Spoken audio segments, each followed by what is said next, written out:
hello everyone आज रातिपुवा video এটা start কৰিছো এফালে মই ঢেকিয়া শাক কাটি আছো মানে হাতেৰে চিঙি দিছো আৰু ঢেকিয়া শাকটো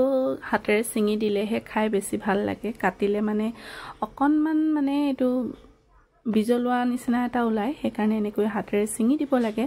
আৰু এইফালে মই প্ৰথমে আলু আৰু বুটখিনি ভালদৰে ভাজি ললো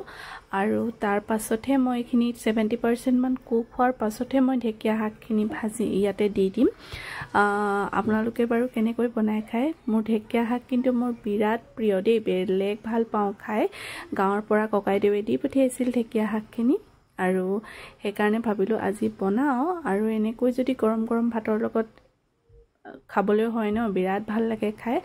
আৰু ঢেকিয়া শাকত বুট কেটামান দি দিলেহে বেছি ভাল লাগে খাই আৰু ভাবিলো আজি দিনটো কি কৰো কি নকৰো তাকে আপোনালোকক দেখুৱাম আৰু আজি বেটাৰো ৰিজাল্ট দিব হেকাৰণে কেনেকুৱা হল ৰিজাল্ট আপোনালোকক হেকত জনাম বাৰু ভিডিওটো সম্পূৰ্ণকৈ চাব আৰু এইফালে মায়ে কাম লাগি আছিল বাৰীত ৰাতিপুৱা মানে কি আৰু মই ভাত পানী বনাই আজৰি হৰো আৰু এইফালে দেখিছো কল পাতেৰে মানে এনেকে ঢাকি থৈছে তাত পান দিছে বুলে পান গছ ৰুইছে আছে বাৰু পান আমাৰ 3-4 জোপা মান কিন্তু তথাপি ইয়াটো দি দিছে আৰু এজোপা আৰু এইফালে দেখিছে নে এইখিনি মিঠা আলু এপাতি দিছে দেই মিঠা আলু দিছে ঘৰত এটো মানে হৰু আলু দিছে আৰু এইফালে বেটাই ৰাতিপুৱা ভাতহে খাইছে হৰলিক্স খালে বাৰু এতিয়া কমেও 10:30 মান বাজি গল 10:30 11টা বাজিব হল হি ভাত আগতীয়াকে খাই লওঁ বুলি কলে ভোক লাগিছে বুলি কোৱাৰ কাৰণে আৰু মইও নিজৰ কামত ধৰিলো ৰাতিপুৱা যিখিনি কৰিবলগীয়া কাম থাকে কাপোৰ কানি জাপি মেলি এতিয়া দোকানলৈ আহিলো ঘৰ দুৱাৰ ফুসাপ সাফাই কৰি এতিয়া দোকানখনো ইমান ধুলি পৰে ৰাতিপুৱাৰ পৰা